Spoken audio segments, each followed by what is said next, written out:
Si le deuxième dimanche ordinaire consistait à témoigner du Christ en l'indiquant au monde comme l'agneau de Dieu qui enlève le péché du monde, avec la célébration de ce troisième dimanche ordinaire, cet agneau de Dieu se présente à nous comme la lumière du monde.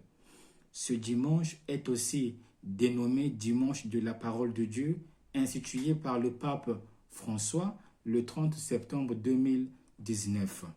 Dimanche au cours duquel nous sommes invités à redécouvrir la centralité de la parole de Dieu, mais surtout à la lire, à la connaître et à la vivre. En un mot, cette parole est la lumière à nos pas. Et si l'on cherche un fil rouge aux lectures de ce dimanche, c'est bien le mot lumière qui s'impose. En effet, les textes de ce dimanche nous renvoient au mystère de Noël. Une lumière s'est levée dans le monde. Il y a donc tout un environnement de lumière, une invitation à s'ouvrir à la lumière et à l'accueillir. Pour cela, la liturgie met à notre disposition 4 compagnons de route, le prophète Isaïe, le psalmiste, l'apôtre Paul et l'évangéliste Matthieu. Dans la première lecture, nous sommes dans le livre d'Isaïe. L'oracle que nous propose la liturgie fait partie du livret de l'Emmanuel qui va des chapitres 7 jusqu'au chapitre 11. Notre texte s'adresse aux habitants des territoires tombés sous le joug cruel des Assyriens. L'avenir est bouché. Le peuple est sans espoir. Son élite a été déportée et son pays ravagé par l'ennemi. Isaïe reconnaît la gravité de la situation. D'ailleurs, il évoque que le peuple risque de disparaître. Il habite déjà les tréfonds du Sheol, c'est-à-dire un lieu où les morts séjournent à l'état plus ou moins végétatif. Dans ce lieu, il n'y a aucune lumière, aucune forme de relation. L'image est donc saisissante. Or, au moment où tout est perdu, où l'histoire semble suivre son cours convenu, Yahvé renverse la pyramide du pouvoir. Les soumis reprennent leur vie en main. Ils perçoivent une lumière. Ils perçoivent la lumière d'une libération et d'une restauration potentielle par la main de Yahvé.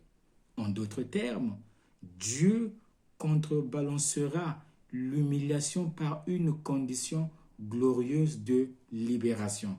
La condition lugubre dans laquelle étaient plongés les habitants de la Galilée sera remplacée par une condition entièrement nouvelle de joie, d'allégresse.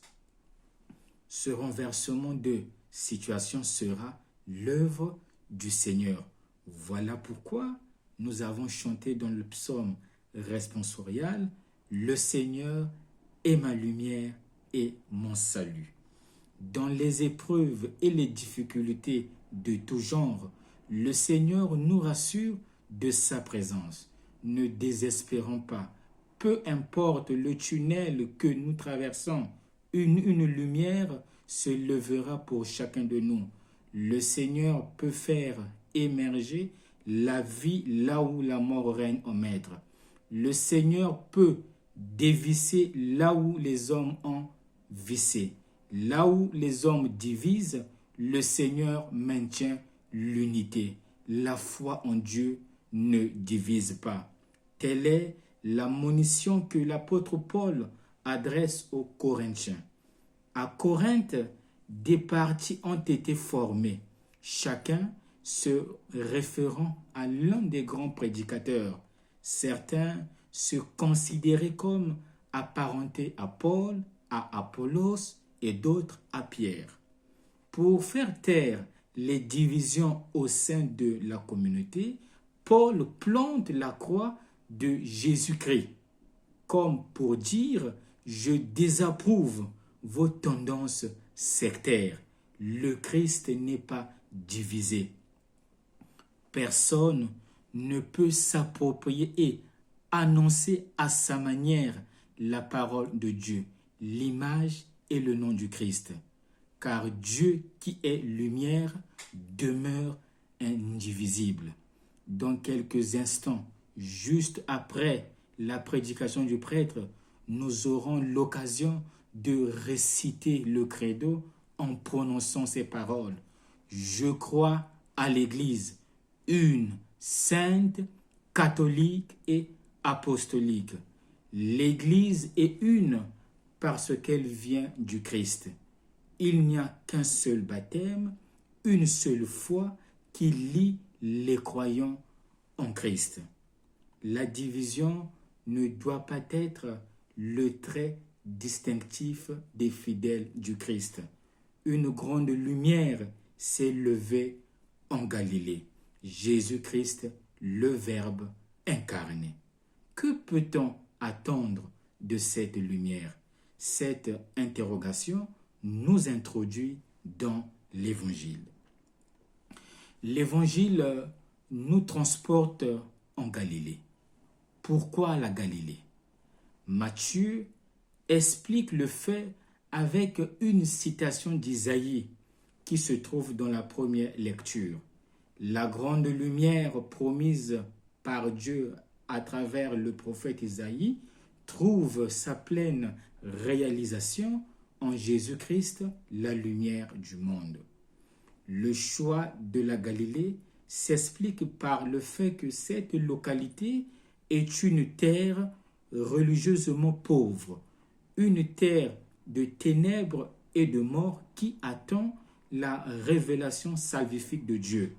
C'est la règle constante de Dieu de choisir ce qui est petit et méprisé dans le monde pour accomplir avec lui les merveilles de son salut.